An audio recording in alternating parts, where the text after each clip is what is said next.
नमस्कार दोस्तों, एक और बेहतरीन इलेक्ट्रीशियन के लिए प्रैक्टिस लेकर हम आपके सामने उपस्थित है। जो टेक्निकल का कोई भी एग्जाम दीजिए, सबके लिए इंपोर्टेंट होने वाला है। बस टेक्निकल का सिलेबस होना चाहिए। अच्छा, आज के इस सेशन में जो क्वेश्चन लिया गया है, special Madhya Pradesh line attendant का जो एग्जाम होने वाला है, उसको ध्यान में रखते हुए क्वेश्चन लिया गया है। उस एग्जाम के लिए मोस्ट इंपोर्टेंट क्वेश्चन होने वाला है। तो चलिए क्वेश्चन की तरफ बढ़ते हैं और पहला ही क्वेश्चन देखेंगे, मजा आ जाएगा। क्या है पहला क्वेश्चन?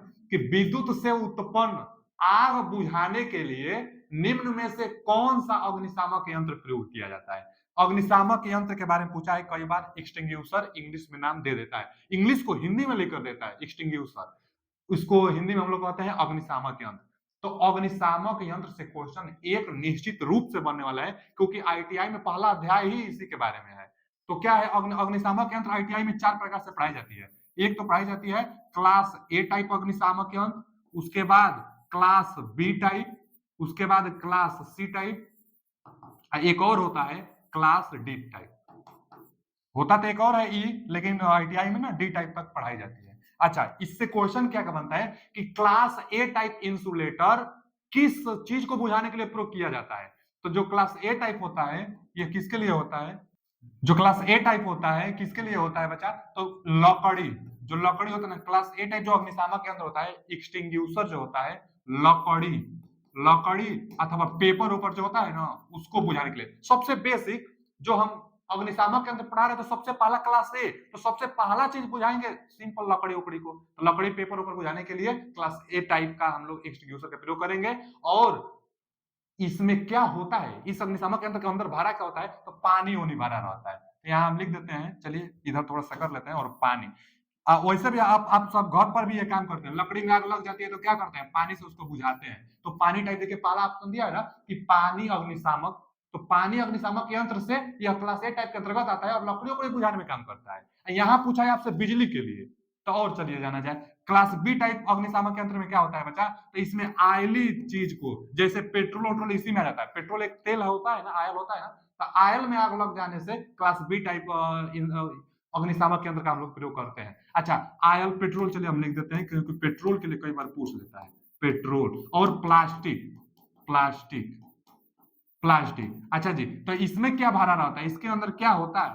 क्लास बी टाइप में क्या होता है? यहाँ तो जल होता है क्लास ए टाइप में, और क्लास बी टाइप में क्या होता है? तो फोम होता है। फोम इसमें दिया गया, देखिए यहाँ दिया है फोम। अब फोम क्लास बी टाइप अग्निशामक यंत्र के अंतर्गत होता है। पेट्रोल वोट्रोल प्लास्टिक में आग लग जाती है तो क्लास बी टाइप का प्रयोग करेंगे। अच्छा, क्लास क्लास सी टाइप में क्या रहता है बच्चा? तो ड्राई पाउडर रहता है। Dry dry powder, dry powder होता है। अच्छा, तो जो ड्राई पाउडर होता है, ड्राई पाउडर, तो जो ड्राई पाउडर होता है ना क्लास सी टाइप, इसके लिए ना नेचुरल जो गैस होता है ना, गैस गैस उसमें आग आग लग जाती है, उसके लिए क्लास सी टाइप अग्निशामक यंत्र का प्रयोग करेंगे। और क्लास डी टाइप में क्या होता है? Carbon tetrachloride, CCl4। CCl4 माने हाइड्रोजन ग्रुप, क्लोराइड एक हाइड्रोजन ग्रुप का है, तो CCl4 हाइड्रोजन ग्रुप का होता है। और क्लास डी टाइप का प्रयोग अग्निशामक, अरे वो अग्निशामक, इसका प्रयोग किसके लिए करेंगे? तो इलेक्ट्रिक में, इलेक्ट्रिक में, इलेक्ट्रिक मतलब बिजली में आग लग जाती है, चाहे शॉर्ट सर्किट होकर आग लगे या किसी यंत्र में आग लगे, तो इलेक्ट्रिक, उससे इलेक्ट्रिक के कारण आग लग जाती है, तो उसके लिए क्लास डी टाइप इसका अग्निशामक यंत्र का प्रयोग करेंगे। और इसमें होता क्या है? तो कार्बन टेट्राक्लोराइड, जो कि हैलोजन ग्रुप का समूह है। यही पूछा है कि बिजली से उत्पन्न आग को बुझाने के लिए किस अग्निशामक यंत्र का? तो हाइड्रोजन अग्निशामक यंत्र का। C option is right answer. Hydrogen क्यों? क्योंकि क्लोराइड एक हाइड्रोजन ग्रुप का सदस्य होता है। कार्बन टेट्राक्लोराइड इसका फुल फॉर्म होता है। देख लीजिएगा यहाँ से क्वेश्चन बनता है। चलिए आगे चलते हैं। अगला क्वेश्चन क्या है कि ऑटोमेटिक बिजली की प्रेस, देखिए ऑटोमेटिक बिजली की अगर प्रेस है तो उसमें थर्मोस्टेट जरूर है। तो ऑटोमेटिक बिजली की प्रेस का थर्मोस्टेट निम्नलिखित के अनुसार कार्य करता है। अच्छा, जो थर्मोस्टेट होगा किसके अनुसार कार्य करता है? तो तापमान पर डिपेंड करता है थर्मोस्टेट। थर्मोस्टेट उसमें दो बाई मेटेलिक पत्ती से मिलकर बना होता है, और नॉर्मली अवस्था में दोनों ना यहाँ पर संपर्क में होता है। जो थर्मोस्टेट होता है, दो अलग अलग प्रकार के पत्ती से मिलकर बनेगा, और टेम्परेचर होगा तो कोई ज्यादा सिकुड़ेगा, कोई कम सिकुड़ेगा। तो एक होता है ना कि वह न सिकुड़े, या फिक्स्ड होता है, और एक होता है ना सिकुड़ जाता है या मूविंग टाइप का होता है। या सिकुड़ कर मान लीजिए ऐसा है, और एक सिकुड़ कर मान लीजिए कैसे हो जाएगा, कुछ कुछ मतलब संपर्क को न तोड़ देगा। संपर्क को यहाँ यहाँ संपर्क में बना हुआ है ना, तो संपर्क को तोड़ देगा। संपर्क को अलग कर देगा ना, तो कुछ ऐसे बना देगा। यहाँ से ऐसे है, फिर ऐसे कर लीजिए, माने सिकुड़ेगा थोड़ा सा, तो यहाँ से जो कांटेक्ट पॉइंट है थोड़ा सा आगे बढ़कर यह ओपन हो जाएगी। अच्छा, जो यह बायोमेटेलिक पट्टी पट्टी होती है, इसी को थर्मोस्टेट कहते हैं। और यह कहाँ जुड़ा होता है? तो हीटिंग एलिमेंट के साथ सीरीज में। हीटिंग एलिमेंट कहाँ होता है? जैसे आयरन होगा, कपड़ा प्रेस करने के लिए हीटिंग एलिमेंट होगा, तभी तो हीट बनेगा। तो उस हीटिंग एलिमेंट के साथ सीरीज में जुड़ता है थर्मोस्टेट। क्वेश्चन पूछता है। अच्छा, ये इसका काम क्या होता है? टेम्परेचर को एक फिक्स रेंज में करके बनाए रखना। टेम्परेचर को एक नियत तापमान तक फिक्स करके रखता है। गीजर में प्रयोग किया जाता है, ऑटोमेटिक आयरन में प्रयोग किया जाता है। थर्मोस्टेट किसके अनुसार कार्य करता है? तापमान के अनुसार कार्य करता है, तापमान को नियंत्रित करता है थर्मोस्टेट। अगला क्वेश्चन क्या है कि वाट प्रति घंटा इकाई है, विद्युत की तो नहीं। विद्युत का इकाई अगर एम्पियर देता, नहीं तो कूलाम देता, क्योंकि आवेश प्रवाह की दर विद्युत धारा कहलाती है। तो एम्पियर कूलाम देता तब तो विद्युत की लगाते। ऊर्जा, ऊर्जा का तो वाट घंटा देता तब ऊर्जा का। क्यों? क्योंकि भैया वाट घंटा अगर पी बराबर होता क्या है? W by T. तो डब्ल्यू बराबर पी टी, वाट और घंटा। वाट घंटा डब्ल्यू का, ऊर्जा का वाट घंटा, यहाँ वाट प्रति घंटा दिया है तो उसका भी नहीं होगा। प्रतिरोध का तो ओम होता है। और विभव, विभव के लिए भी ना वी बराबर डब्ल्यू बाई क्यू होता है। एकांक आवेश पर एकांक आवेश को लाने में किया गया कार्य तथा आवेश की उत्पत्ति विद्युत वाहक बल कहलाता है, चाहे वोल्टेज कहलाता है। तो यहाँ से भी जूल प्रति कूलाम देता, तब विभव का हम लोग कहते हैं। इनमें से कोई नहीं लगाएंगे, इसका ई आपका नहीं राइट आंसर। वाट प्रति घंटा किसी का मात्रक नहीं है। वाट घंटा देता तब हम लोग ऊर्जा का मात्रक लगा देते, जैसे किलोवाट घंटा पढ़ते हैं ना हम लोग, के डब्ल्यू एच। हम लोग पढ़ते हैं के डब्ल्यू एच। के डब्ल्यू एच यह किसका मात्रक है? यह ऊर्जा का मात्रक है। ऊर्जा का क्यों? क्योंकि वाट है और घंटा है, तो वाट घंटा ऊर्जा का मात्रक है। अच्छा, एक के डब्ल्यू एच जो होता है ना, इसी को एक यूनिट भी हम लोग कहते हैं। यूनिट के डब्ल्यू एच को ही कहते हैं, के डब्ल्यू एच को यूनिट कहते हैं। और एक के डब्ल्यू एच चाहे एक यूनिट में कितना जूल होगा, क्योंकि हम लोग तो जानते हैं कि जूल ऊर्जा का मात्रक है, यह बड़ा मात्रक है ऊर्जा का के डब्ल्यू एच। तो जूल में अगर पूछ देता है, एग्जाम में पूछ देता है कि एक के डब्ल्यू एच बराबर कितना जूल, तो कितना जूल होता है बच्चा? 3.6 गुणे 10 के पावर 6 जूल होता है। एकदम ध्यान दीजिएगा, पूछता है एकदम, या डाटा याद कर लीजिए कि 3.6 जूल। यह निकल भी जाता है कि के डब्ल्यू एच किलोवाट घंटा, तो घंटा को 3600 सेकेंड, के डब्ल्यू एच किलोवाट माने 1000 वाट। तो 1000 वाट यहाँ से 3600 यहाँ से करेंगे तो 3.6 जूल निकल कर आ जाएगा। अच्छा, कई बार ना के डब्ल्यू एच को किलो कैलोरी में पूछ लेता है, यहाँ तो जूल में है, कैलोरी भी है लेकिन किलो कैलोरी, तो 860 किलो कैलोरी, 860 किलो कैलोरी यह भी डाटा पूछ चुका है। 860 किलो कैलोरी, 314 जूल। यह तो किसी का मात्रक नहीं। चलिए आगे चलते हैं। अगला क्वेश्चन है अर्ध तरंग दिष्टकारी। जो अर्ध तरंग रेक्टिफायर है, डायोड की संख्या कितनी होती है? दो प्रकार से ना डीसी में कन्वर्ट किया जाता है। एसी को डीसी में कन्वर्ट करने के लिए रेक्टिफायर का प्रयोग किया जाता है। रेक्टिफायर में डायोड लगाई जाती है। तो एसी को डीसी बदलेंगे आप तो दो प्रकार से बदलेंगे, एक हाफ वेव रेक्टिफायर और एक full wave rectifier. Half wave में केवल केवल आधा ही साइकिल, मान लीजिए ये साइकिल, नीचे वाला साइकिल नहीं बदलेगा, फिर ये ऊपर वाला साइकिल, फिर नीचे वाला नहीं, फिर ऊपर वाला साइकिल। तो यह हाफ वेव रेक्टिफायर, एक साइकिल का बस आधा भाग ही परिवर्तित किया जा रहा है। तो अब नीचे तो है नहीं, केवल पॉजिटिव में है, यानी डीसी हो गया। एक होता है full wave rectifier. Full wave rectifier में क्या होता है कि जो नीचे निगेटिव वाला है इसको भी पॉजिटिव में ही कन्वर्ट कर देता है। फिर अगला साइकिल का तो ये रहेगा, फिर नीचे वाला फिर ऊपर पॉजिटिव में कर देगा। तो यह फुल वेव रेक्टिफायर। जैसे इनपुट सिग्नल आप देखेंगे, इनपुट सिग्नल तो कुछ ऐसे था ना, फिर आगे यहाँ से ऐसे जाएगा। तो अब यहाँ से अगर आप देखेंगे ना बच्चा, तो देखिए यहाँ से यह इनपुट का है, यह इनपुट का है, यह हाफ वेव है, यह फुल वेव है। अब इनपुट में, इनपुट का यह साइनसोइडल एक साइकिल यह होगा, यही तो साइकिल बार बार आगे दौड़ता जाता है। तो एक साइकिल यहाँ से ये, एक साइकिल यहाँ से ये। अच्छा जी, अब एक साइकिल का देखिए हाफ वेव रेक्टिफायर में तो बस ये वाला भाग है, ये वाला भाग नहीं है। आप फुल वेव में देखेंगे तो ये वाला तो है ही है, और नीचे वाला ऊपर आ गया है, ये फुल वेव रेक्टिफायर। अब यह दोनों डीसी में, तो एसी को डीसी में रेक्टिफायर की सहायता से करेंगे। हाफ वेव रेक्टिफायर करने के लिए एक डायोड का प्रयोग किया जाता है, एक डायोड का प्रयोग किया जाता है। और फुल वेव रेक्टिफायर दो तरीका से किया जाता है, एक सेंटर टेप और एक ब्रिज टाइप। तो ब्रिज टाइप से आप करेंगे तो उसमें 4 डायोड लगेगा, और सेंटर टेप से करेंगे तो 2 डायोड लगेगा। यहाँ और तरंग डायोड पूछा है, यह फुल वेव है ना, 2 लग सकता है अथवा 4 लग सकता है। अब 4 ब्रिज टाइप में लगेगा और 2 सेंटर टेप टाइप में लगेगा फुल वेव रेक्टिफायर के लिए। तो यहाँ अर्ध तरंग के लिए पूछा है डायोडों की संख्या, तो अर्ध तरंग में बस एक ही है, तो इसका B option is right answer. अच्छा, फ्रीक्वेंसी पूछ लेता है कि हाफ वेव रेक्टिफायर की फ्रीक्वेंसी, तो फ्रीक्वेंसी साइकिल को बोला जाता है। इसका एक साइकिल, फिर आगे साइकिल, आगे साइकिल, तो इसका एक साइकिल, और यहाँ भी देखिए एक साइकिल यहाँ ना है, तो यहाँ भी बस एक ही भाग बन रहा है। फिर आगे इतना रिपीट देखा जाए तो यहाँ से आकर अभी इतना कुछ नहीं है, यहाँ से आकर इतना कुछ नहीं है, फिर कुछ नहीं है। तो एक साइकिल उसका भी इसका भी उतना टाइम में एक ही साइकिल बन रहा है। तो दोनों का फ्रीक्वेंसी बराबर। अगर इनपुट का 50 हर्ट्ज तो हाफ वेव रेक्टिफायर में भी फ्रीक्वेंसी 50 हर्ट्ज। लेकिन फुल वेव रेक्टिफायर में जो फ्रीक्वेंसी निकल कर आएगी डबल आएगी, क्योंकि इनपुट का एक साइकिल और यहाँ देखिए ना यही साइकिल बार बार आ रही है, इतना फिर इतना फिर इतना फिर इतना, तो इसका एक साइकिल में इसका 2 साइकिल बन जा रहा है, तो इसका फ्रीक्वेंसी डबल होता है। यानी अगर फ्रीक्वेंसी एफ है तो इसका भी एफ होगा, लेकिन इसका 2f हो जाएगा। 50 है तो 50, लेकिन इसका 100 हर्ट्ज हो जाएगा फ्रीक्वेंसी। अच्छा, एक ना पूछता है वो फार्म फैक्टर के बारे में। देखिए फार्म फैक्टर फॉर्मूला भी कई बार पूछ लेता है, अभी हाल ही में कोई एग्जाम हुआ था उसमें आया था फार्म फैक्टर के लिए फॉर्मूला। याद कर लीजिए, एकदम निश्चित रूप से क्वेश्चन बनने वाला है। फार्म फैक्टर याद कैसे करेंगे हम लोग?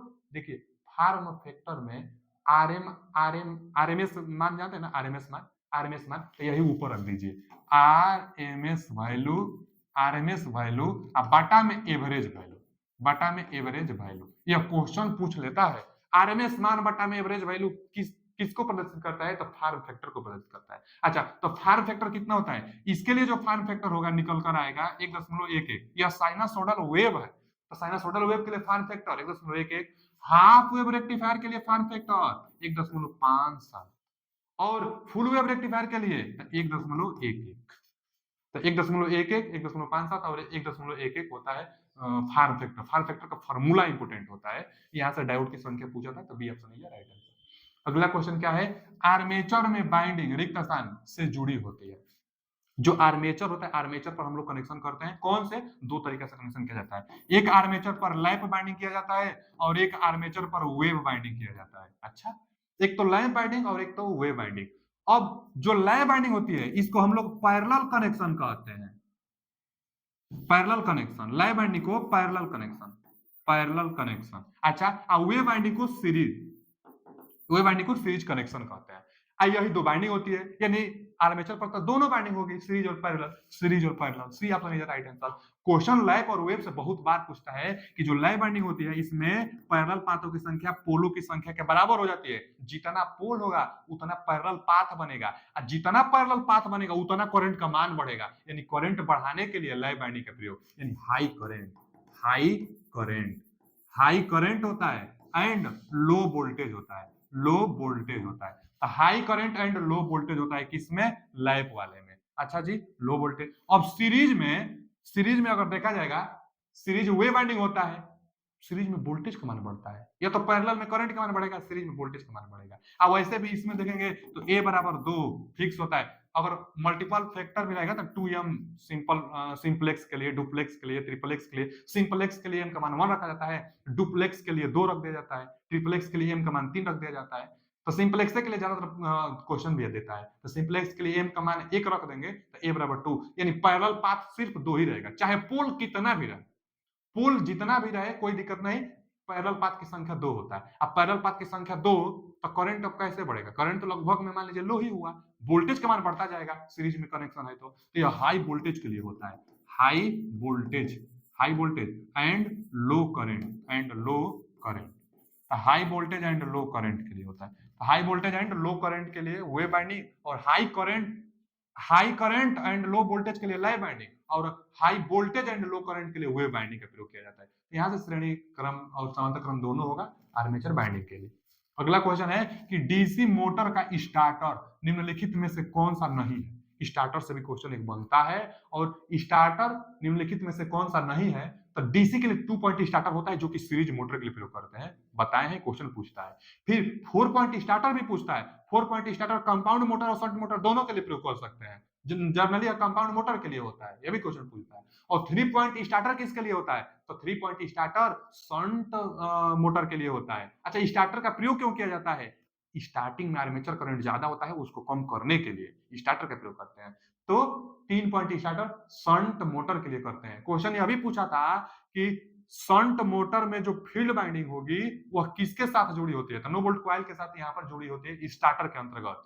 अब कौन नहीं है? तो हम बता दिए, शंट के लिए है, यह कंपाउंड के लिए, यह सीरीज के लिए है। एक ही ऑप्शन बच गया, यह star delta starter induction motor के लिए होता है। अच्छा, इसके लिए फॉर्मूला भी आता है, यह किसके लिए है, इंडक्शन मोटर के लिए है, और इंडक्शन मोटर के लिए टार्क, स्टार्टिंग टार्क बटा में फुल लोड टार्क बराबर 1/3, स्टार डेल्टा है इसलिए 1/3, स्टार से डेल्टा है 1/3। अब यहाँ पर स्टार्टिंग करंट बटा में शॉर्ट सर्किट फुल लोड, वही फुल लोड पर करंट का होल वर्ग इनटू स्लिप होता है फुल लोड पर। इस यह फॉर्मूला स्टार डेल्टा के लिए फॉर्मूला ट्रिक लगा लेता है, नहीं तो इसको न्यूमेरिकल लेता है कि फुल स्टार्टिंग टार्क इतना है तो फुल लोड पर टार्क बताइए, जब स्टार्टिंग करंट है शॉर्ट सर्किट करंट इतना है तथा फुल लोड पर करंट इतना है। फुल लोड पर स्लिप निकाल भी लेंगे, उसमें दिया रहेगा, नहीं तो स्लिप भी दे देता है फुल लोड पर, तो फुल लोड पर आप स्लिप भी निकाल लेंगे। फुल लोड पर स्लिप निकालने के लिए फॉर्मूला होता है R2 बराबर S X2, यहाँ से S का मान निकालने के लिए X2 से आप भाग देते हैं। तो चलिए आगे चलते हैं, इसका स्टार डेल्टा स्टार्टर होगा, डीसी मोटर स्टार्टर के लिए कौन सा प्रयोग नहीं होता है, तो स्टार डेल्टा स्टार्टर नहीं होता है, क्यों, क्योंकि यह इंडक्शन मोटर के लिए होता है। आगे एक ट्रांसफार्मर युक्ति है, एक ट्रांसफार्मर इलेक्ट्रोस्टैटिक डिवाइस है, स्थिर रहने वाली डिवाइस है, इसमें कोई रोटेटिंग पार्ट नहीं होता है, इसीलिए ट्रांसफार्मर की इफिशियंसी सबसे ज्यादा होता है। अगर मशीन में सबसे ज्यादा एफिशिएंसी किसी के पास होता है तो ट्रांसफार्मर का होता है, क्यों, क्योंकि इसमें रोटेटिंग पार्ट नहीं होता है, इसलिए इसमें लॉसेस बहुत कम होता है। अच्छा, तो ट्रांसफार्मर का काम क्या है, ट्रांसफार्मर का काम है कि जो एसी वोल्टेज और करंट होगी उसको स्टेप अप स्टेप डाउन करता है, एसी को, डीसी को नहीं, डीसी पर तो ट्रांसफार्मर कार्य नहीं करेगा, बाइंडिंग जल जाएगी डीसी पर। तो यहाँ पर क्या हुआ कि एसी को डीसी में परिवर्तित करता है, भैया डीसी की सवाल पैदा नहीं उत्पन्न होता है। अब स्टेप अप और स्टेप डाउन करता है, एसी विभव अथवा धारा को तो एकदम सही है, एसी को स्टेप अप और स्टेप डाउन करता है, step up step down DC विभव को गलत बोला है, डीसी के लिए ट्रांसफार्मर का कोई रिलेशन नहीं होता है, क्योंकि डीसी में फ्रीक्वेंसी 0 होता है। चलिए C option is right answer. अगला क्वेश्चन क्या है कि निम्नलिखित में से किसका माप पोटेंशियोमीटर, पोटेंशियोमीटर एक इलेक्ट्रिकल इक्विपमेंट होता है जिससे क्या नहीं मेजर किया जा सकता है, किसका माप पोटेंशियोमीटर से नहीं किया जा सकता है, तो भैया पावर का पोटेंशियोमीटर से माप हम लोग नहीं कर पाएंगे। अच्छा, पोटेंशियोमीटर एक नहीं 1 मीटर लेंथ वाला लंबा वायर होता है जिस पर स्केल भी बना होता है, और जैकी होता है, जैकी से व्हीटस्टोन बैलेंस के ब्रिज पर हम लोग मेजर करते हैं, तो प्रतिरोध भी, वायर का प्रतिरोध भी मेजर कर सकते हैं, विद्युत धारा भी, और दो दो विद्युत सेलों का ईएमएफ भी तुलनात्मक रूप से ज्ञात किया जा सकता है पोटेंशियोमीटर से। तो वोल्टेज भी ज्ञात किया जा सकता है, वोल्टेज ज्ञात किया जा सकता है। अब पूछा है कि माप से नहीं किया जा सकता, पोटेंशियोमीटर से मापा नहीं जा सकता, तो पावर को मापा नहीं जा सकता, प्रतिरोध धारा और वोल्टेज को, ईएमएफ को मेजर किया जा सकता है पोटेंशियोमीटर से। एक गैल्वेनोमीटर होता है, गैल्वेनोमीटर सूक्ष्म विद्युत धारा को मेजर करता है, तो गैल्वेनोमीटर से एमीटर वोल्टमीटर बनाए जाते हैं, वो दूसरा चीज है। यहाँ पोटेंशियोमीटर है, पावर को मेजर नहीं कर सकते। आगे capacitor start single phase motor का स्टार्टिंग वाला गुण होता है। अच्छा, कैपेसिटर स्टार्ट मतलब सिंगल फेज जो मोटर होते हैं सेल्फ स्टार्टेड होता नहीं है, सेल्फ स्टार्टेड बनाने के लिए डबल रिवॉल्व फील्ड थ्योरी अपनाई जाती है, जिसमें अलग से एक्स्ट्रा टार्क देने के लिए कुछ कैपेसिटर जोड़ा जाता है। यहाँ पर कुछ कैपेसिटर परमानेंट होता है, कुछ केवल स्टार्ट कराने के लिए होता है। यहाँ पर कैपेसिटर जो है स्टार्ट कराने के लिए है, इसीलिए नाम है कैपेसिटर स्टार्ट, स्टार्ट कराने में कैपेसिटर भूमिका निभाएगा। सीलिंग फैन में परमानेंट कैपेसिटर होता है, वो भी टार्क को बढ़ा देता है, और capacitor start single phase motor का स्टार्टिंग वाला गुण ज्यादा करेगा, टार्क बढ़ाएगा, तभी तो वह रोटेट कर पाएगी। Single phase start self started नहीं होता है, उसको रोटेट कराने के लिए अलग से कुछ टार्क चाहिए, यही कैपेसिटर टार्क को बढ़ा देता है, और जिस दिशा में टार्क बढ़ाता है उस दिशा में रोटेट करने लगता है सिंगल फेज मोटर। तो सिंगल फेज जो मोटर होगा कैपेसिटर स्टार्ट टार्क को बढ़ाएगा, तो निर्धारित वाला गुण से अधिक करेगा, D option is right answer. अच्छा, जिसमें दो बाइंडिंग भी होता है, एक तो होता है रनिंग बाइंडिंग, एक होता है रनिंग बाइंडिंग, और एक होता है एक्सिलरी बाइंडिंग। एक कौन सा बाइंडिंग होता है, एक्सिलरी बाइंडिंग। इसी एक्सिलरी बाइंडिंग के सीरीज में ही कैपेसिटर यहाँ जुड़ा रहता है। बस स्टार्ट कराने के लिए तो एक सेंट्रीफ्यूगल स्विच भी जुड़ा रहता है। क्वेश्चन ये भी पूछ, सप्लाई इधर से देंगे हम लोग, क्वेश्चन ये भी पूछ लेता है कि जो रनिंग बाइंडिंग होती है, जो एक्सिलरी चाहे स्टार्टिंग बाइंडिंग है, दोनों के बीच में फेज डिस्प्लेसमेंट कितना होता है, तो फेज डिस्प्लेसमेंट 90 अंश का होता है, और जैसे 75% के आसपास इसका स्पीड पहुंचेगा तब एक सेंट्रीफ्यूगल फोर्स लगता है बाहर की तरफ, और सेंट्रीफ्यूगल स्विच ओपन हो जाता है, तो यह कैपेसिटर हट जाता है। स्टार्टिंग में तो संपर्क में रहता है, तो यही टार्क बढ़ाता है और रोटेट कराने लगता है। तो चलिए डी ऑप्शन दीजिए राइट आंसर। अगला क्वेश्चन क्या है बच्चा कि प्रत्यावर्तक का वोल्टता नियंत्रण माने वोल्टेज रेगुलेशन, अल्टरनेटर का वोल्टेज रेगुलेशन किस पर निर्भर करता है। वोल्टेज रेगुलेशन के लिए फॉर्मूला जानते हैं बच्चा, वोल्टेज रेगुलेशन के लिए फॉर्मूला क्या है, वोल्टेज रेगुलेशन के formula I R cos phi, equivalent में होता है R equivalent cos phi, cos cos phi, cos phi. अब plus minus I X reactance होता है इक्विवेलेंट में साइन फाई, अब बटा में वी टू माने भी होता है। यहाँ से इंपोर्टेंस में पर यूनिट इंपोर्टेंस में भी मान निकाला जा सकती है। तो देखेंगे ना, तो यह वोल्टेज और कास फैक्टर माने पावर फैक्टर, कास फाई यानी पावर फैक्टर दोनों पर निर्भर करता है। तो भार और शक्ति गुणांक दोनों पर निर्भर करता है। ये आपने right answer. Voltage regulation positive negative दोनों होता है लीडिंग पावर केस में, और लीडिंग के केस में माइनस लगता है फॉर्मूला, और लैगिंग के केस में प्लस लगता है फॉर्मूला। अब माइनस रहेगा तभी ना पॉजिटिव निगेटिव कुछ भी मान दे सकता है कोई भी ज्यादा होके। तो लीडिंग के केस में माइनस, लैगिंग के केस में पॉजिटिव फॉर्मूला के अंतर्गत आता है। वोल्टेज रेगुलेशन ए ऑप्शन भार और शक्ति गुणांक दोनों पर निर्भर करता है।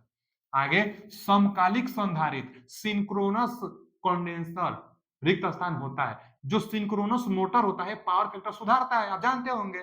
तो सिंक्रोनस मोटर सेल्फ स्टार्टेड नहीं होता है, डबल एक्साइटेड होता है। तो सिंक्रोनस मोटर पावर फैक्टर कब सुधारेगा? सिंक्रोनस मोटर का मेन काम ही है इंडस्ट्री में प्रयोग करना, लीडिंग के केस में प्रयोग की जाती है और पावर फैक्टर को सुधारता है। तो कैसे सुधारेगा? तो जब सिंक्रोनस मोटर नो लोड के केस में ओवर एक्साइटेड पर रहेगा, तब नो लोड के केस में ओवर एक्साइटेड रहेगा तो पावर फैक्टर सुधारेगा। तो वही पूछा है कंडेंसर की तरह सिंक्रोनस मोटर कब काम करेगा भैया? सामान्य स्थैतिक नहीं, एक से एक अधिक उत्तेजित माने ओवर एक्साइटेड समकालिक मोटर ड्राइविंग यांत्रिक लोड नहीं, यांत्रिक लोड जब गति कर रहा है तब नहीं, यांत्रिक लोड के बिना, ये बात सही है, यांत्रिक लोड के बिना अधिक माने ओवर एक्साइटेड सिंक्रोनस मोटर होता है तब, सही बात है। C option is right answer. आगे यांत्रिक लोड के बिना चलायान एक और मतलब अंडर अंडर एक्साइटेड में नहीं, ओवर एक्साइटेड अधिक माने ओवर एक्साइटेड में जब सिंक्रोनस मोटर होता है तो पावर फैक्टर के रूप में काम करता है। C option is right answer. अगला क्वेश्चन क्या है? लीडिंग के केस में भी होना चाहिए, ये भी जानिएगा। आगे क्या है? आर्मेचर बाइंडिंग के अर्थ दोष परीक्षण के मतलब वो अर्थ ग्राउंड परीक्षण के लिए अपनाई जाने वाली विधि कौन सी है? अर्थ फाल्ट के लिए ग्राउलर का भी प्रयोग करते हैं, लाइम टेस्ट का भी प्रयोग करते हैं, अर्थ फाल्ट है कि नहीं है। तो सीरीज लाइम टेस्ट भी होता है, ग्राउलर भी होता है और बोल्टा पतन भी होता है। तो ये तीनों, इसका कौन सा ऑप्शन लगाएंगे हम लोग? D option is right answer. अब ग्राउलर देखे भी होंगे, ग्राउलर कैसा वी शेप में एक यंत्र होता है, इसमें भी प्राइमरी और सेकेंडरी, प्राइमरी बाइंडिंग होता है, सेकेंडरी बाइंडिंग आर्मेचर स्लॉट जो आर्मेचर होता है वो काम करता है, इसी पर आर्मेचर को रखी जाती है और शॉर्ट सर्किट टेस्ट और अर्थ टेस्ट के परीक्षण ग्राउलर की सहायता से किया जाता है। तो ग्राउलर से तो करेंगे ही, अर्थ परीक्षण है कि अर्थ फाल्ट है कि नहीं है, लाइम टेस्ट से भी करेंगे। तो जब दो मिल गया तो ये तीनों आप लगाएंगे। तो कौन सा इसका सही है जवाब? D option right answer. जानते रहेगा जो ग्राउलर होता है ना, ग्राउलर से आर्मेचर का शॉर्ट सर्किट परीक्षण भी किया जाता है। तो यहाँ पर D option is right answer. आगे स्प्लिट फेज मोटर बाइंडिंग में मुख्य कुंडलन तथा प्रारंभिक कुंडलन मतलब स्टार्टिंग कुंडलन में खांचा कोण स्लॉट एंगल होता है 90 अंश। स्लॉट एंगल कितना होता है? 90 अंश होता है। स्लॉट एंगल किसके किसके बीच में? मेन बाइंडिंग और रनिंग बाइंडिंग, जो अभी हम पिछले क्वेश्चन में चर्चा किए थे। अब मेन बाइंडिंग और रनिंग बाइंडिंग के बीच में कितना अंश का फेज डिस्प्लेसमेंट होता है? 90 डिग्री का होता है। आगे केबल का प्रोत्कर्ष प्रतिरोध मतलब सर्ज इंपोर्टेंस, जिसको हम लोग जेडएस से डिनोट करते हैं। सर्ज इंपोर्टेंस लगभग होता है, देखिए सर्ज इंपोर्टेंस के लिए पहले तो फॉर्मूला एल बटा में सी होता है। जानते रहिएगा कि सर्ज इंपोर्टेंस लंबाई पर निर्भर नहीं करता है। क्वेश्चन बनाता है कि किसी ओवरहेड ट्रांसमिशन लाइन में 5 किलोमीटर के लिए 5 किलोमीटर के लिए दे देगा 100 ओम का रेजिस्टेंस है, तो 10 किलोमीटर के लिए कितना होगा? तो 100 ओम होगा। 5 किलोमीटर के लिए जितना 10 किलोमीटर के लिए भी उतना ही होगा। क्यों? क्योंकि लंबाई पर निर्भर ही नहीं करता है सर्ज इंपेडेंस। सर्ज इंपेडेंस लंबाई पर निर्भर नहीं करता है। यल क्या है? यल इंडक्टेंस है, सी कैपेसिटेंस है। अच्छा जी, लंबाई पर निर्भर नहीं करता है, इसका मान फिक्स होता है। देखिए अगर अगर ओवरहेड लाइन है, overhead transmission line, overhead transmission line है, तो इसके लिए ना 400 से 600 ओम होता है। 400 से 600 ओम होता है ओवरहेड ट्रांसमिशन लाइन के लिए। अच्छा, अंडरग्राउंड ट्रांसमिशन लाइन है, इसके लिए कितना होता है? तो 40 से 60 ओम होता है। इसका 1/10 गुना ओवरहेड ट्रांसमिशन लाइन का 1/10 गुना करेंगे तो अंडरग्राउंड केबल में उतना ओम होता है। तो कितना बचा है? यह 10 10 1/10 गुना है तो 40 से 60, 40 से 60 है या 400 से 600। एक और पूछता है ट्रांसफार्मर के लिए। ट्रांसफार्मर ट्रांसफार्मर के लिए कितना होता है? सर्ज इंपेडेंस का मान 1000 ओम होता है। ट्रांसफार्मर के सबसे ज्यादा 1000 ओम होता है। अब यहाँ पूछा है केबल, केबल अंडरग्राउंड केबल में आता है। तो अंडरग्राउंड केबल में 40 से 60 के आसपास, 40 से 60 के आसपास, 40 से 60 के आसपास। D option is right answer. आप मिला सकते हैं, क्वेश्चन पूछ लेता है, जानते रहिएगा। अगला क्वेश्चन क्या है बच्चा कि ओम का नियम निम्न के बीच संबंध से जुड़ा होता है। कई बार पढ़े होंगे ना इसको। तो ओम का नियम में सबसे ज्यादा अगर इंपोर्टेंट है तो ओम का नियम कांस्टेंट टेम्परेचर पर अपनाई जाती है। कांस्टेंट टेम्परेचर होना चाहिए। कहा ही जाता है ओम का नियम में कि जब भौतिक अवस्था एक समान हो तब चालक में प्रवाहित होने वाली विद्युत धारा वोल्टेज माने विद्युत धारा वोल्टेज के अनुपाती, चाहे दो सिरों के बीच जो विभवांतर होगा उसमें प्रवाहित धारा के अनुक्रमानुपाती होता है। ओम का नियम तो यही है कि V प्रोपोर्शनल आई, V बराबर आई आर यहाँ से आता है, चाहे R बराबर V बटा आई आता है। लेकिन यह नियम ओम कब लगता है? जब टेम्परेचर कांस्टेंट होता है। यही क्वेश्चन बार बार पूछता है कि ओम का नियम कब लगता है। तो भैया जब टेम्परेचर कांस्टेंट होता है तब ओम का नियम अपनाई जाती है। अच्छा, भौतिक अवस्था चेंज नहीं करना है, मैंने वही टेम्परेचर को नहीं चेंज करना है। जो भी है कांस्टेंट कर दीजिए, उसके बाद अपनाइए। उसके बाद जैसे जैसे वोल्टेज बढ़ाएंगे वैसे वैसे धारा का मान बढ़ेगा। तो V और धारा माने वोल्टेज और धारा के बीच संबंध को दर्शाता है। C option is right answer. किसके बीच में संबंध को बताएगा? तो वोल्टेज और धारा। इसका ग्राफ अनुक्रमानुपाती है ना, तो इसका ग्राफ ऐसे बनता है। ठीक है ना, यहाँ पर V दे देता है, यहाँ पर I देता है। कई बार पूछता है कि VI ग्राफ में जो प्रवणता दर्शाएगा ग्राफ का, वह किसको तो बताता है? तो प्रतिरोध को बताता है। क्यों? क्योंकि जो प्रवणता है इसको निकालते हैं tan थीटा, और tan थीटा को ही प्रवणता कहते हैं। और जो tan थीटा होता है, पूछता है ना कि VI ग्राफ का, देखिए VI ग्राफ का प्रवणता यानी tan थीटा, और tan थीटा बराबर लंब बटा आधार। लंब मतलब मान लीजिए इसको, यह V डेल्टा V को डिनोट करेगा, R मतलब आधार I को। तो V बटा I, तो V बटा I किसको प्रदर्शित करता है? R को। तो प्रतिरोध प्रदर्शित करता है।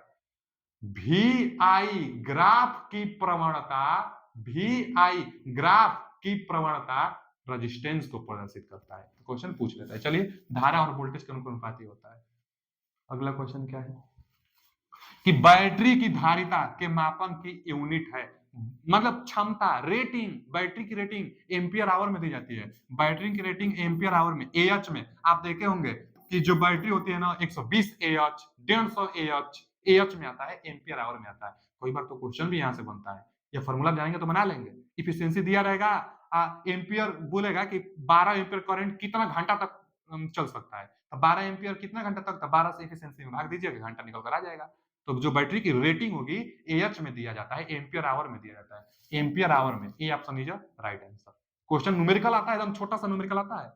कितना घंटा तक चलेगा, चाहे टाइम देगा और कितना एम्पियर लेगा, ये भी क्वेश्चन पूछ लेता है। तो एम्पियर आप निकाल सकते हैं यहाँ से। तो एम्पियर और बैटरी की क्षमता के लिए फॉर्मूला होता है। बैटरी आप जानते होंगे दो प्रकार से होता है, प्राथमिक और द्वितीयक से। क्या है आगे? तीन सेल जो प्रत्येक 1.5 वोल्ट है को समांतर में जोड़ा गया है, परिणामी कुल वोल्टेज कितना होगा? समांतर में वोल्टेज का मान नहीं बढ़ता है, सेम होता है, और तीनों सेल को समांतर में जोड़ा गया है, तो भैया सेम वोल्टेज होगा, 1.5 voltage. B option is right answer होगा। समांतर में है ना तो वोल्टेज सेम रहेगा। अगर सीरीज में होता तब जोड़ लेते वोल्टेज को। यहाँ समांतर में है तो सेम 1.5 वोल्ट। अगला क्वेश्चन है कि विद्युत चुंबक बना होता है। तो विद्युत चुंबक कैसे बनाएंगे? तो जो शाफ्ट आयरन होता है ना, मृदु लोहा होता है, इसी से बनाई जाती है। मैग्नेटिक फील्ड में इसको रख देंगे तो यह खुद चुंबकीय गुण का बिहेवियर भी दर्शा लेगा, और नहीं तो जो शाफ्ट आयरन होता है, जो मृदु लोहा होता है, इस पर आप टर्न लगाएंगे और इसमें धारा देंगे। इसमें आप यदि धारा आप देंगे तो क्या होगा? यह मैग्नेटाइज डिमैग्नेटाइज होकर यह चुंबकीय गुण प्रदर्शित करने लगता है। तो विद्युत चुंबक शाफ्ट आयरन को बनाई जाती है। इसका कौन सा option? A option is right answer. कई बार पढ़े भी होंगे, एग्जांपल भी बताया जाता है। आगे एक एलसीआर विद्युत परिपथ। एलसीआर परिपथ जानते हैं ना? एलसीआर मतलब, एलसीआर परिपथ का मतलब कि इंडक्टर भी रहे, कैपेसिटर भी रहे, रजिस्टर भी रहे। तो एक एलसीआर परिपथ की अनुनादी आवृत्ति होती है। बहुत इंपोर्टेंट क्वेश्चन है। देखिए जो जो पूछता है हम बता देते हैं आपको, बहुत इंपोर्टेंट है यह पॉइंट। जो एलसीआर परिपथ होता है, एलसीआर परिपथ के लिए एलसीआर परिपथ पहले तो सीरीज के लिए पूछ, सीरीज चाहे पैरेलल हो, दोनों के लिए तो आवृत्ति का सेम फॉर्मूला आता है। लेकिन अगर सीरीज रेजोनेंस है, सीरीज में तीनों को कनेक्टेड किया गया है, तो एक रेजोनेंस का केस आएगा। रेजोनेंस को हिंदी में अनुनादी कहते हैं, अनुनादी, अनुनादी, रेजोनेंस, रेजोनेंस। तो रेजोनेंस का एक केस आता है, अनुनादी का एक केस आता है। सीरीज के लिए भी आएगा, पैरेलल के लिए भी आएगा। तो सीरीज के लिए, सीरीज रेजोनेंस के लिए जो शर्त होता है, क्या होता है कि एक्सएल बराबर एक्ससी होना चाहिए। एक्सएल बराबर अगर एक्ससी है, अच्छा रजिस्टेंस बराबर है तो वोल्टेज भी बराबर, तो दे सकता है बीएल बराबर वीसी। तो अगर एक्सएल बराबर एक्ससी है तो इसको हम लोग कहेंगे सीरीज रेजोनेंस। और सीरीज रेजोनेंस के केस में जो इंपोर्टेंस का मान निकल कर आता है, यह सबसे कम निकल कर आता है, जो कि आर के बराबर होता है। यही एकदम मिनिमम आता है। सीरीज रेजोनेंस से आर एल सी तीनों जब जुड़ा हो किसी परिपथ में, तो सबसे कम से कम प्रतिरोध रेजोनेंस के केस में आएगा जब एक्सएल बराबर एक्ससी होगा। तब कितना आएगा? तो आर आएगा। यह मिनिमम मान है। जेड इंपोर्टेंस का मान एकदम मिनिमम है। क्यों? क्योंकि फॉर्मूला भी आता है। जेड बराबर क्या फॉर्मूला आता है? अंडर रूट में R square plus XL minus XC का होल वर्ग। जब सीरीज रेजोनेंस होगा तो यह दोनों बराबर होगा। जब दोनों बराबर होता है जीरो, तो अंडर रूट में आर स्क्वायर यानी जेड का मान कितना हो गया? आर। तो यही ना सबसे कम मान है। तो सीरीज रेजोनेंस के केस में जेड का मान सबसे कम निकल कर आता है। जब जेड का मान सबसे कम, तो इसका मतलब जो धारा होगा यह सबसे मैक्सिमम निकल कर आएगा। तो सीरीज रेजोनेंस के केस में धारा का मान मैक्सिमम होता है, प्रतिरोध माने इंपोर्टेंस का मान मिनिमम होता है, और जो पावर फैक्टर होता है, अब स्पेशल रजिस्टिव हो गया, खाली आर ना बचा जी, यह तो दोनों जीरो हो गया, रजिस्टर बचा केवल। रजिस्टर रजिस्टिव के केस में पावर फैक्टर यूनिटी होता है, तो यूनिटी पावर फैक्टर मतलब कास फाई का मान एक आता है। सीरीज रेजोनेंस के केस में कास फाई का मान एक आता है, क्योंकि स्पेशल रजिस्टर बचा है। केवल रजिस्टर में एक क्यों आता है? क्योंकि वोल्टेज और करंट सेम फेज में होता है, तभी तो फाई का मान जीरो, कास फाई का मान निकल कर टोटल एक आता है। तो जीरो सेम फेज में होता है। सीरीज रेजोनेंस के केस में आर बराबर जेड, जेड बचता है। जेड में वोल्टेज और धारा, मतलब जेड बराबर आर, आर जो होता है रजिस्टर जो होता है, जो रजिस्टर होता है, इसमें वोल्टेज और जो धारा होती है दोनों सेम फेज में होता है, सेम फेज में होता है, सेम फेज में होगा, इसीलिए फाई का मान जीरो है, फाई का मान जीरो, इसीलिए कास फाई का मान एक आया है, इसलिए हम यूनिटी पावर फैक्टर लिखे हैं। केवल आर बचा है तब। सब क्वेश्चन पूछता है कि जेड का मान मिनिमम कितना होगा? आर होगा सीरीज रेजोनेंस में। पावर फैक्टर कितना होता है सीरीज रेजोनेंस के केस में? एक होता है, माने यूनिटी होता है। धारा का मान कितना होता है? मैक्सिमम होता है। अच्छा फ्रीक्वेंसी भी पूछ लेगा यहाँ से, देखिए निकालिए। एक्सएल बराबर एक्ससी होगा तभी तो सीरीज रेजोनेंस होगा। एक्सएल को हम लोग क्या कहेंगे? यहाँ लिख दे रहे हैं एक्सएल बराबर एक्ससी। एक्सएल बराबर फॉर्मूला क्या होता है निकल कर? 2 पाई एफ एल, यही ना बताते हैं, ओमेगा एल चाहे 2 पाई एफ एल। अच्छा जी, और यहाँ एक्सी के लिए आप क्या बताते हैं? 1/2 पाई एफ सी बताते हैं, चाहे 1/में ओमेगा सी बताते हैं एक्सी के लिए। अब यहीं से फ्रीक्वेंसी आपको निकालिए, रेजोनेंट फ्रीक्वेंसी है इसीलिए एफ नॉट कर दिया जाता है, क्योंकि यह एक स्पेशल शर्त है कि दोनों बराबर होना चाहिए सीरीज रेजोनेंस में। एफ नॉट तब फ्रीक्वेंसी को हम कर देंगे, क्योंकि वही ना फ्रीक्वेंसी है दोनों बराबरी के केस में। तो फ्रीक्वेंसी आपसे पूछा है, पूछता भी है, तो इसके लिए आप क्या करेंगे? फ्रीक्वेंसी इसको यहाँ बुलाइए, तो एफ यहां से यहां आएगा, तो एक पहले से और एक ही आएगा, तो दोनों का वर्ग हो जाएगा ना, एफ स्क्वायर हो जाएगा। देखिए एफ नॉट का स्क्वायर होगा, यहाँ आएगा एफ नॉट का स्क्वायर। अब इधर देखिए एक के बटा में 2 पाई है, इस 2 पाई को भी बुलाइए, तो 2 पाई का वर्ग हो जाएगा। 2 पाई 2 पाई 2 पाई का वर्ग, 2 पाई है 2 पाई का वर्ग। एल भी बटा में जाएगा, तो एल और सी पहले से है। एफ स्क्वायर है तो रूट में भेज दीजिए, तो जब रूट में आप भेजेंगे तब क्या होगा? जब आप रूट में भेजेंगे तो क्या होगा? देखिए एफ नॉट जब पाएंगे आप, तो रूट एक का रूट तो एक निकलेगा, 2 पाई का रूट तो निकल जाएगा 2 पाई, और एलसी का रूट नहीं निकलेगा तो अंडर रूट में एलसी। बहुत इंपोर्टेंट है, कुछ मत याद रखिए, ये याद रख लीजिए, resonant frequency 1/2 pi under root में एलसी होता है, 1/2 पाई अंडर रूट में एलसी होता है। यही अनुनादी आवृत्ति आपसे पूछा था, resonant frequency 1/2 pi under root, बहुत बार पूछता है, न्यूमेरिकल भी आ जाता है। कैसे निकला हम ये भी बता दिए, इस मान भरे हैं तब आया, और ये सभी क्वेश्चन पूछता है। चलिए आगे चलते हैं, यह पेज बहुत इंपोर्टेंट है। अगला क्वेश्चन क्या है कि 3 फेज स्टार संबंधित परिपथ के लिए, स्टार के लिए, स्टार परिपथ एक तो डेल्टा परिपथ, तो स्टार में लाइन धारा फेज धारा के बराबर होता है। स्टार में लाइन धारा फेज धारा के बराबर होता है। लाइन धारा फेज, अच्छा लाइन और फेज धारा आप समझते हैं कि नहीं? अगर न्यूट्रल और एक फेज के बीच में करेंगे तो फेज करंट आएगा, चाहे फेज वोल्टेज निकल कर आएगी।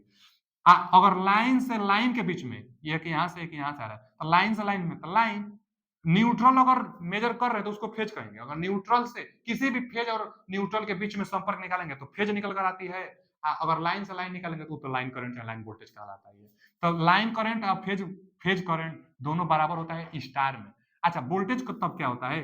तो जो लाइन वोल्टेज होता है 3 गुना होता है फेज वोल्टेज का, स्टार के लिए। स्टार के लिए पूछा है, तो लाइन वोल्टेज फेज वोल्टेज के बराबर गलत, लाइन धारा फेज धारा के बराबर सही। स्टार में लाइन धारा फेज धारा के बराबर होता है। अच्छा, डेल्टा में उल्टा होता, अगर डेल्टा होता ना, डेल्टा कनेक्शन होता, तो डेल्टा में क्या होता? डेल्टा में ना फेज और लाइन करंट और फेज करंट दोनों, लाइन देखिए लाइन वोल्टेज और फेज वोल्टेज यह दोनों बराबर होता है डेल्टा के लिए। डेल्टा में वोल्टेज बराबर, अब यहाँ पर करंट, लाइन करंट 3 गुना फेज करंट का, तो यहाँ पर उल्टा होता है, और यहाँ पर करंट बराबर तो यहाँ पर वोल्टेज बराबर होता है। कौन सा ऑप्शन सही है इसके लिए? B option is right answer. चलिए आगे, बहुत इंपॉर्टेंट है, ध्यान से देख लीजिएगा, नोट डाउन करते रहिए। अगला क्वेश्चन क्या है कि डायोड का अग्रदिश प्रतिरोध होता है। अग्रदिश मतलब फॉरवर्ड बायस में डायोड का प्रतिरोध पूछा है, तो फॉरवर्ड बायस में ही डायोड का प्रयोग किया जाता है। जो डायोड होता है बच्चा, डायोड फॉरवर्ड बायस में इसका प्रतिरोध कम होता है। अब बैंडविड्थ चौड़ाई भी कम होता है, बैंडविड्थ चौड़ाई भी कम होता है, रेजिस्टेंस का मान भी कम होता है, और यह फॉरवर्ड बायस में ही काम किया जाता है। फॉरवर्ड बायस में ही इसको काम किया जाता है। फॉरवर्ड बायस में मतलब कि करंट फ्लो होता है, फॉरवर्ड, रिवर्स बायस में काम नहीं करता है, रिवर्स बायस में करंट का फ्लो नहीं होता है। तो डायोड का फॉरवर्ड बायस में प्रतिरोध कम होगा। C option is right answer. Forward bias में काम करेगा तभी तो प्रतिरोध कम होगा। चलिए, एक आता है जेनर डायोड, कई बार पूछता है। जो जेनर डायोड होता है वोल्टेज रेगुलेशन के रूप में प्रयोग किया जाता है, और यह रिवर्स बायस में प्रयोग किया जाता है। तो जानते रहिएगा, रिवर्स बायस में जेनर डायोड का प्रयोग किया जाता है। अगला क्वेश्चन क्या है कि एन टाइप अर्धचालक को तैयार करने के लिए डोपिंग हेतु उपयोग किया जाने वाला पदार्थ है। डोपिंग क्या होता है? किसी को किसी दूसरे पदार्थ में मिलाना डोपिंग कहलाता है। अच्छा, तो डोपिंग पूछा है आपसे, डोपिंग हेतु उपयोग किए जाने वाला पदार्थ कौन सा होगा? एन टाइप अर्धचालक के लिए। देखिए, जो शुद्ध अर्धचालक होता है, अर्धचालक आप जानते होंगे ना, तो वह शुद्ध अर्धचालक होता है। अर्धचालक को इंग्लिश में सेमीकंडक्टर कहते हैं। तो जो शुद्ध अर्धचालक होता है, यह 2 प्रकार से बनाई जाती है। कौन कौन? तो एक होता है पी टाइप और एक होता है एन टाइप। एक पी टाइप और एक एन टाइप होता है। अच्छा, पी टाइप और एन टाइप होता है। तो देखिए, पी टाइप अर्धचालक और एक एन टाइप अर्धचालक बनाई जाती है। शुद्ध अर्धचालक को पी टाइप अर्धचालक बनाने के लिए क्या क्या आप मिला सकते हैं? आप मिला सकते हैं ना, बैगन, आलू, गाजर, इन, थैला, इतना चीज मिला सकते हैं पी टाइप बनाने के लिए। शुद्ध वाले में बोरान मिला दीजिए, एल्युमिनियम मिला दीजिए, गैलियम मिला दीजिए, इंडियम मिला दीजिए, तो बन जाएगा पी टाइप सेमीकंडक्टर। अगर एन टाइप सेमीकंडक्टर बनाना चाहते हैं तो याद करिए, नाना पाटेकर, ऐश्वर्या, सब बीमार, बिस्मथ, एसबीएनटी मनी, आर्सेनिक, फास्फोरस और नाइट्रोजन, ये सब मिलाएंगे तो एन टाइप अर्धचालक बनता है। अच्छा, एक बात और जानिए कि ये जितना हम लिखे हैं ना, ये लास्ट में 3 इलेक्ट्रॉन आता है, तो इसलिए इसको हम लोग त्रिसंयोजी कहते हैं। इन सबको क्या कहते हैं बच्चा? त्रिसंयोजी। ये जितना है ना, इसके लास्ट में 5 इलेक्ट्रॉन आता है। वैलेंसी कोष, वाह्य कोष में 5 इलेक्ट्रॉन आता है, इसलिए इसको हम लोग कहते हैं पंचकोशी। वाह्य में 5 इलेक्ट्रॉन आता है, तो पंचकोशी और त्रिसंयोजी और पंचसंयोजी लिख दीजिए, कोशी नहीं, पंचसंयोजी लिख दीजिए। अच्छा, तो पंचसंयोजी ये है। पंचसंयोजी मिलाने से एन टाइप बनता है और त्रिसंयोजी मिलाने से पी टाइप सेमीकंडक्टर बनता है। यहां पूछा है एन टाइप, तो एन टाइप बनाने के लिए क्या करेंगे? यहाँ से देख लेंगे ना, देखिए यहाँ पर आर्सेनिक है, यहाँ भी आर्सेनिक है, तो बस एन टाइप में के लिए सी आर्सेनिक। अब नाइट्रोजन, इसमें नाइट्रोजन तो मिलाया ही नहीं जाता है क्योंकि यह गैस है। अच्छा, फास्फोरस इसमें दिया ही नहीं है, आर्सेनिक दिया है तो लगा दिए एन टाइप के लिए। एसबी और बीआई दिया ही नहीं है, एंटीमनी और बिस्मथ कहाँ दिया है, ये तो होगा नहीं। अब यहाँ देखेंगे बोरान, एल्यूमिनियम, गैलियम और इंडियम, यह पी टाइप बनाना होता तब प्रयोग करते, ये भी इसमें नहीं दिया है। गैलियम दिया है लेकिन एन टाइप पूछा है, इंडियम दिया है लेकिन एन टाइप पूछा है, एन टाइप के लिए arsenic, C option is right answer. देखिए क्वेश्चन बहुत बनता है यहाँ से भी। मिलते हैं अगले वीडियो में। वीडियो कैसा लगा कमेंट करके जरूर बताइएगा। Thank you.